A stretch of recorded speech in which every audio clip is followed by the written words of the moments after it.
Welcome to part 3 of the sales interaction model. Today we're going to be talking about interaction number 2, also known as your qualification interaction. So this interaction, you're going to primarily be seeing if your prospective customer that's asking for a website or some online marketing services is going to be a potential good fit for your business. So you're not trying to figure out if you're a good fit for them, and you're not trying to sell them on your services, but what you're trying to do is figure out if they're going to be a good fit for your business. The qualification step in your sales process is a really important step. A lot of times when we're selling, we get so wrapped up in the fact that we might have a prospective customer that a lot of times we forget to ask ourselves, is this person even who I want to be working with? And that's why this step is the very, very first scheduled interaction. Instead of trying to sell somebody on your services, you're trying to evaluate whether or not they're a good fit for you. So what are we going to cover in this section? First, we're going to talk a little bit about what a scheduled interaction looks like. In our last module, we talked about a cold call, which is an unscheduled interaction. And so a scheduled interaction has a very different purpose and a different style to how you approach that interaction. Then we're going to deep dive into what the objective of interaction number 2 is. And I kind of alluded to that, and it's going to be to qualify your prospect, but we're going to get into a little bit more detail about what qualification means for you and your prospective website customer. After that, we're going to develop your ideal customer profile. The ideal customer profile is going to be really important in your qualification step. It's going to be where you define exactly who you want to work with, how you want to work with them, and where you want to work with them. We're going to get really specific about that, and that's going to become a very important asset for you and your business. And finally, we're going to deep dive into the meeting flow. So the meeting flow is where we get very specific about what exactly you're going to be doing in this interaction and giving you a step-by-step blueprint of what your second interaction looks like in the sales process. First, let's deep dive into what a scheduled interaction looks like. So as I said before in the cold calling, you're moving from an unscheduled or interruption in somebody's workday, and now we're going into our second interaction, which is a scheduled interaction.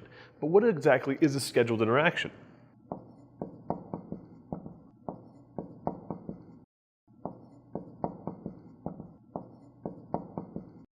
So let's get into some qualities that every scheduled interaction should have. First, every scheduled interaction should have a mutual calendar invite.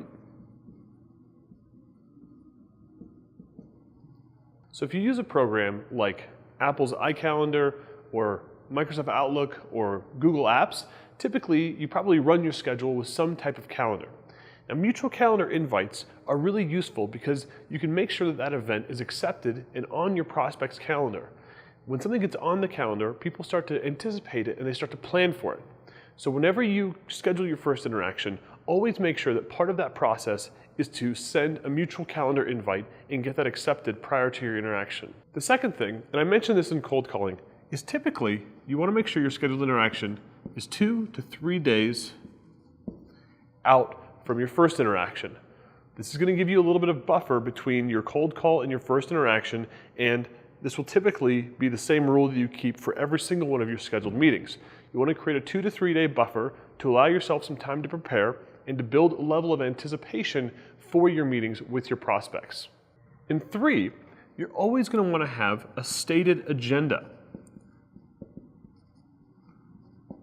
So when you're thinking about agenda, it's really good for you to think about what your agenda is for this interaction, but also take into consideration what your prospect's agenda is. And you can always ask your prospect, what would you like to accomplish in this meeting? And then also to make sure that you tell them what you're looking to accomplish in this meeting. So having a stated agenda for your interaction is a really good thing. And you're going to want to have an agenda for every single scheduled interaction that you have. This is going to show that you're very prepared and that you know exactly what you want to get accomplished with every meeting you have with your prospective customer. And number 4 is always have a clear objective. Now, objectives have 3 primary qualities. First, they're tangible. What exactly are you trying to get accomplished in the meeting? It's very difficult to have meetings where they just meander and you're just meeting for the sake of meeting. So it's really important to identify a tangible, clear objective of what you're trying to get accomplished. And the second is measurable.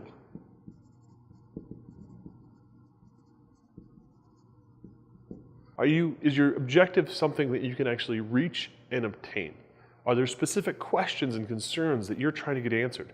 Like, I want to answer these 10 questions and I want to answer them in 45 minutes.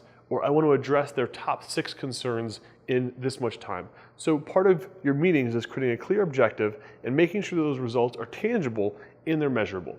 Now you're going to develop your objectives in your prep time. So I'll get into prep time in a little bit, but your preparation time is going to be where you define your objective for that meeting. The 5th quality of a really good scheduled interaction is going to be, you've got a target length. Target length is important because before you go into a scheduled interaction, you want to know how much time you want to commit to that interaction, and you want to hold yourself accountable to that. When I first started out selling web, a lot of times I would allow meetings, especially in the early stages of meeting with a prospect, to go way over what they should have gone. And a lot of times I thought, man, I'm spending an hour or 2 hours or 3 hours with this client, man, they're gonna sign on the dotted line. And in reality, it has nothing to do with how long you spend with somebody in one session. Setting up a series of interactions is far more important than investing many, many hours with somebody right up front. Typically what you're going to want to do is invest an increasing amount of time the more interactions that you have. So early on, especially in interaction number 2, you're going to invest a short amount of time, and we'll talk about that a little bit more later.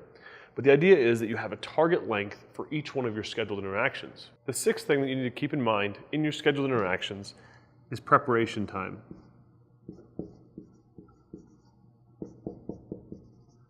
Now preparation time should either be equal or greater than the meeting itself. So let's say, for instance, you're about to meet with a prospective client for the very first scheduled interaction that you have. You've got a target length of, let's say, 30 minutes.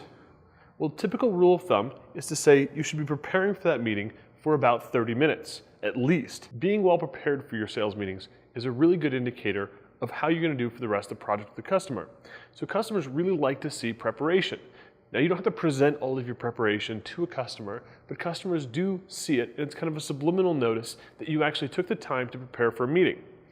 There's an old sales joke where one salesman asks the other, "How long do you prepare for sales meetings?" And the other salesman responds, "Well, what floor are they on?" The implication there is that you only prepare for as long as you're riding the elevator up to go see that customer. For a long time, I participated in that type of methodology. I didn't spend a lot of time preparing for each of my customers in each of my meetings that I was attending. Now, I knew websites really well and I knew online businesses really well, but the problem was I was going into meetings kind of blindly. Now, that would mean I would spend a lot of time with my prospective customer trying to figure out what their business was about and what we could do for them. But the problem was I was never really well prepared. So this simple prep time rule will make sure that you're always prepared, or always prepared enough for each of your scheduled interactions. And finally, every scheduled meeting should have a clear list of attendees.